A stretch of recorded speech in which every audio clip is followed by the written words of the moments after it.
Sveiki tautiečiai, jei girdite mane ir dar nesate prenumeravę kanalą, tai prašau šią klaidą greitai ištaisykite, o aš Basket News žurnalistas ir TV3 sport komentatorius Jonas Lekšas grįžtu nuo šventinio stalo ir pasitinku karščiausią sezono savaitę. Pradedu nuo trečiadienio rungtynių Europos taurės aštuntfinalio mačas Panevėžyje. 7bet Lietkabelis priima Paryžiaus basketbol klubą. Pirmą kartą istorijoje Europos taurės atkrintamosios atvyksta į Panevėžį, didelis įvykis Aukštaitijoje. Fanai yra tam pasiruošę ir kalbama, kad laukiama bent 5000 sirgalių, tai būtų klubo rekordas tarptautinėje arenoje. Su tokiu palaikymu mes žinome, kas sugeba 7bet Lietkabelis, toli žiūrėti nereikia. Praėjusią sezoną Kauno Žalgiris LKL pusfinalio serijoje krito Panevėžyje. Paryžiaus komanda atrodo garsus vardai, atrodo grėsmingai, bet Kailas Almanas dėl traumos kurį laiką nežaidžia, tai yra klubo lyderis ir be jo komandas skęsta pralaimėjimuose, 10 vieta vietinėse pirmenybėse ir ne veltui jie žemesni vietoje buvo nei Lietkabelis savo grupėje Europos taurėje. Į Panevėžį Paryžiaus klubas atvyksta po 2 pergalių Prancūzijoje, o Lietkabelis pralaimėjo Vilkams, tačiau vis tiek matau čia panevėžiečių pergalę, bus sunkus mačas, bet Neno Čanako Karianai jau ne kartą šį sezoną įrodė, kad lemiamus mušius jie moka žaisti.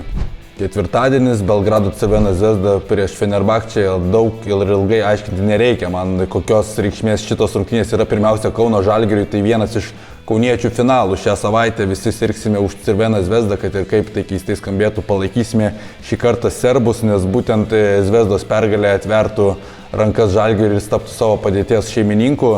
Crvena Zvezda pastaruoju metu atrodo labai rimtai, šiek tiek pavėlavo su Facundo Campazzo jo prisijungimu prie komandos.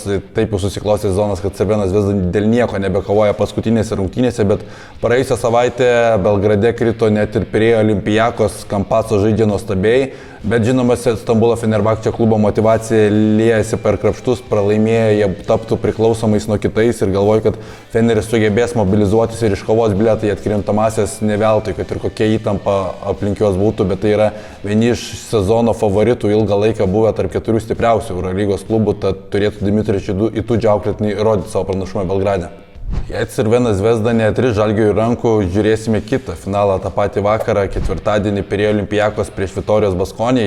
Jei Belgrade tikiuosi negražių, nerezultatyvių rungtynių, tai Pirėjoje turėtų vaizdas būti atvirkščias, kur Baskonė žaidžia, ten dažniausiai dominuoja puolimas. Laukiu tikrai gerų rezultatų Žalgiriui. Pirėjo Olympiakos turi motyvacijos čia, jie nori laimėti pirmąją vietą reguliariajame sezone. Barcokas, Makisikas, daug iš Pirėjo klubo aplinkos kalba, kad nori susitikti atkrintamosios su Žalgiriu ir būtent ta pergalė juos priartintų prie šito noro. Mano spėjimas, kad laimės Olympiakos kontroliuojant rungtynės didžiąją laiko dalį ir iškovojant pergalę arti dviženklio taškų skirtumo. Jei darbai ketvirtadienį bus atlikti kitų klubų, penktadienį liks Žalgiriui atlikti savo darbą Miunchene. Fanų iš Lietuvos tikimasi bent 2000, rekordinis skaičius bent jau šį sezoną, tai tikrai ir Žalgiris į Miuncheną vyks laimėti, žinoma, netgi užsakytas užsakomasis skrydis, nors iš pradžių buvo planuota kitaip, faktas kokia yra šio mačo reikšmė.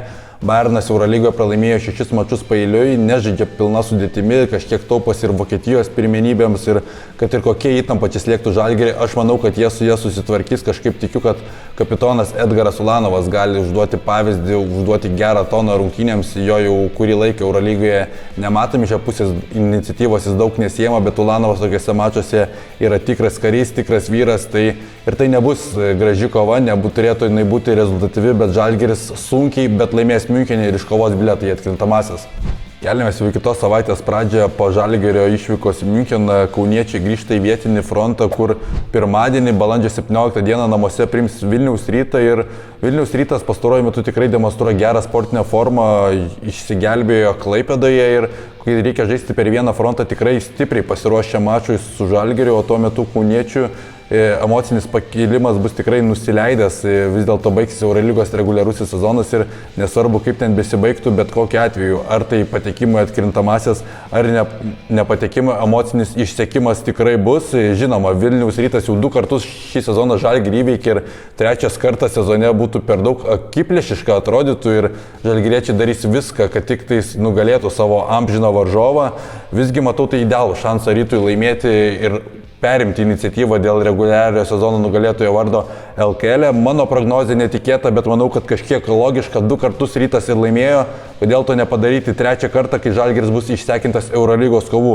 Rezultatyvios rungtynės, Fosterio šėlsmas ir Ryto pergalė. Kažkur tai girdėta? Štai tokia karšta mūsų savaitė laukia, tikėkime, kad ji bus pergalinga Lietuvos klubams, o savaitę uždarys arba ją pradės, kitaip tariant, grandų dvikova Lietuvoje. Iki.